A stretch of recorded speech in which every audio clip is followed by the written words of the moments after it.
Hello and welcome to another episode of Statford Bridge. The second time trying to record this because the last time you were not seeing my screen.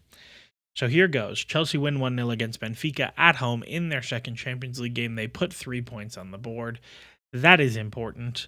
You got to win the games you're supposed to win if you want to make it into the top 8 and avoid the first knockout round, which Chelsea would really like to do.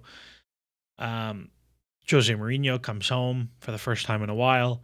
And, I think there were some interesting takeaways from this game for Chelsea structurally that are maybe interesting for the future or maybe not. And then some things I think not worth talking about. I think the first thing worth talking about is that Chelsea rotated a little bit. Tyrique George started as a 9. Bonanote started as a 10. Garnacho, Neto, Gusto, Reece James has saved a little bit. Badiashile, Chalobah start. Chalobah will be suspended for the next Premier League game.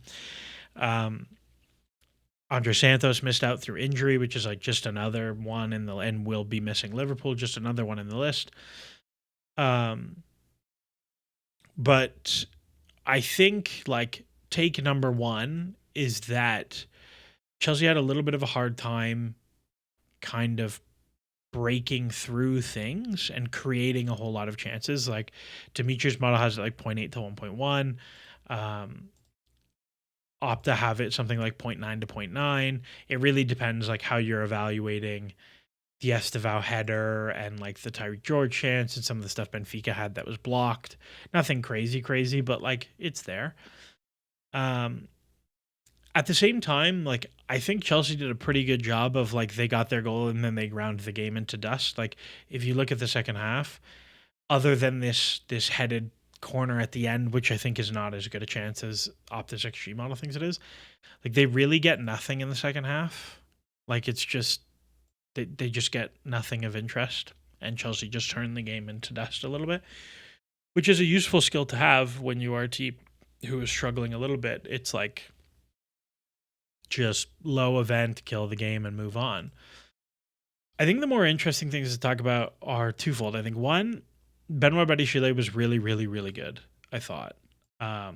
If you look in terms of kind of his passing stuff, 95 of 99 passes, 5 passes into the final third.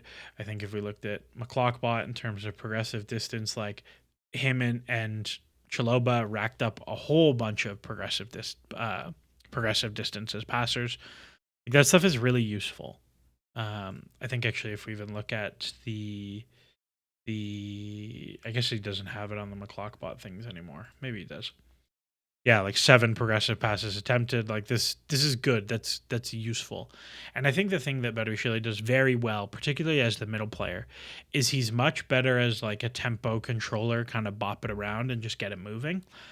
It's not super penetrative all the time, but he's quite good at settling Chelsea into a rhythm in possession of okay, we're here, we have the ball, let's set up the stuff we want to set up.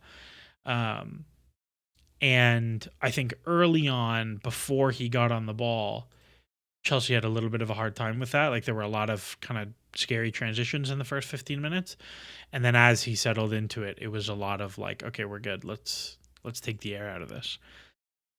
I think he is comfortably Chelsea's second best center back passer behind Colwill. I think he should be starting pretty much every game, whether it's him in Fofana or it's him in Chalobah or whatever. Tosin, fine. But I think that's a thing that I think you should probably actually invest quite a bit of time into him and Fofana as a pair. I think that's worthwhile to look at. The other thing that really stood out to me was how useful Garnacho is to this team. I don't think Garnacho had an amazing game. He did not. You would look at it and say Garnacho had 0.14 xG. That's not a whole lot of value. He didn't create a ton of box entries or anything like that. If I'm to kind of pull it up, 4 box touches is good, not great. Very little XA. It's not a huge performance. But I think the thing that really stands out for me is this team is so devoid of runners off the ball that if you look at this lineup, he is the only one making runs in depth. Like Evil Saka, Tyrique George is dropping in to like link things and connect things. Bonanote is doing the same. Neto is holding width and is occasionally running in behind. But like, it is really just Garnacho who is threatening depth. And I think the thing that he does so well, and it results in the goal, is like whether it was Neto or it was Gusto or it was Caicedo kind of in that right half space, he's just so relentless about arriving at the back post. Like, he will make that run 400 times and never get the ball, and he will still make it the 401st time when he gets a tap in. And I mean, you look at the goal, it's like he chases down a lost cause or makes the run to the back post, and his timing is great, and it's a cutback and it's an own goal. And like, these are things that are really, really, really valuable.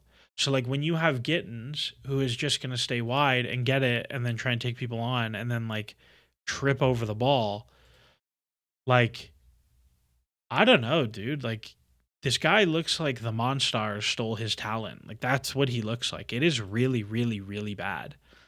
And I think Garnacho should just, the team is way better. Everything rolls way better when he gets out there.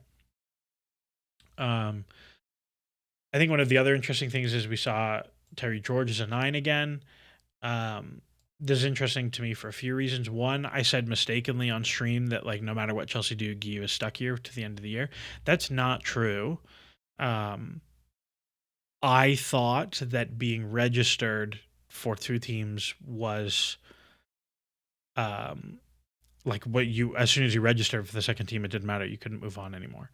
Because I recalled that being the case with Nathaniel Chaloba one year, but that is not the case. He does have to play to consume the second team of eligibility, which now makes it abundantly clear that Chelsea are trying to avoid playing him so they can do something else in January.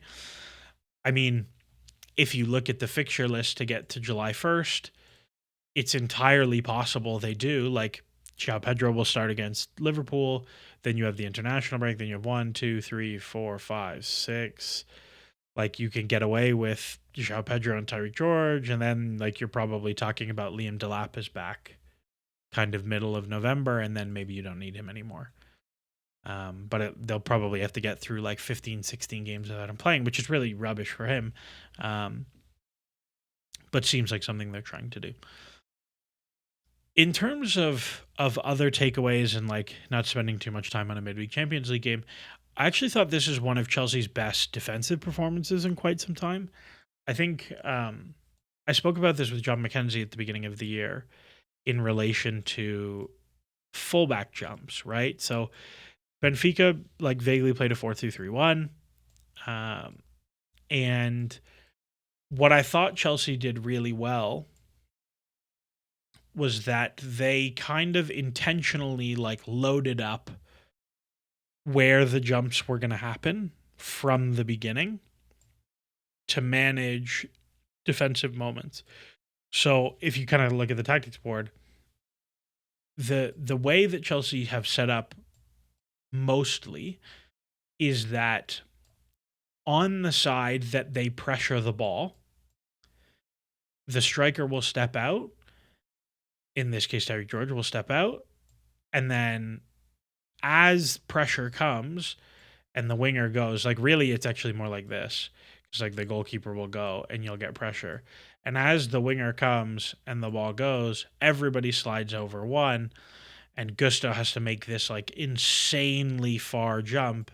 And what happens is they're often late and then you get the free pass into the channel. But what I thought Chelsea did quite well was they set up their press like with the jump built in so that nobody else had to slide.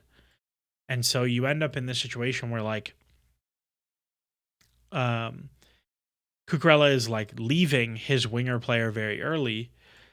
And as the ball travels to the other center back, because Tyrique George has pressured already, there's no way the center back can go back to the side he came from. So when Garnacho applies pressure, he's much wider. And when the ball goes wide, because Garnacho is applying a little bit of pressure, Cucurella is just coming in like jamming a passing lane.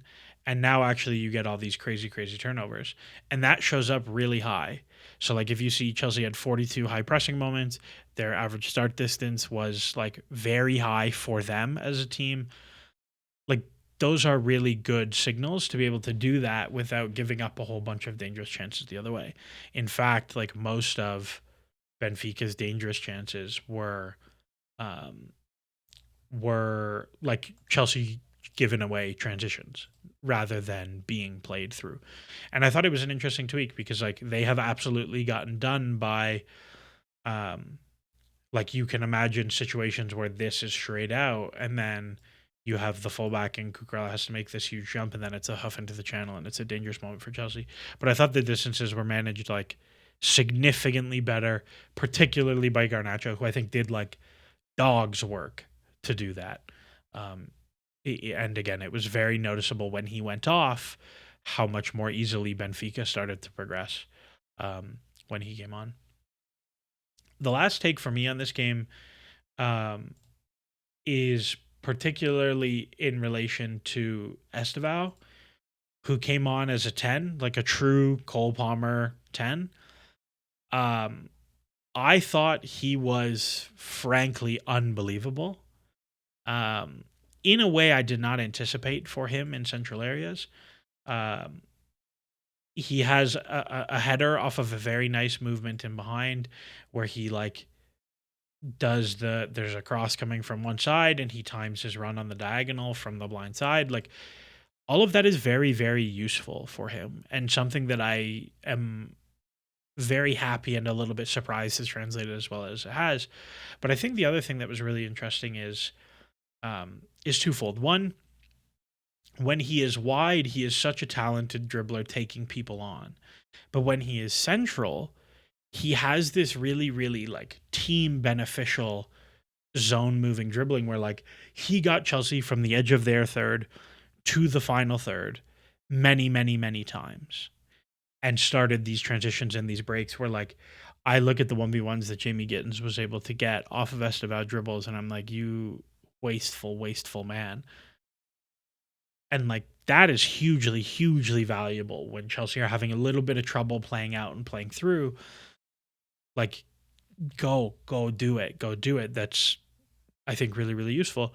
The other thing that was, to me, amazing is the guy worked like a dog defensively. He comes on 54th minute and there is like he is pressing past the front line and then coming back into midfield and then he is chasing and he's forcing wide and like is he a little bit over eager and like chases a little bit and like ends up at sometimes in these situations like getting dribbled past because he's like so excited about it? Yes. Is that a good problem to have? Also, yes. And so I think like again, when I think about kind of how should Chelsea approach some of the games that they have, like I've been very partial to seeing more midfield threes, right? Like seeing Andre Caicedo and Enzo play together more. And I think like there's lots of games that is true. But I look at like Ajax and I look at Sunderland and I look at Wolves and I look at maybe Karabag you shouldn't play.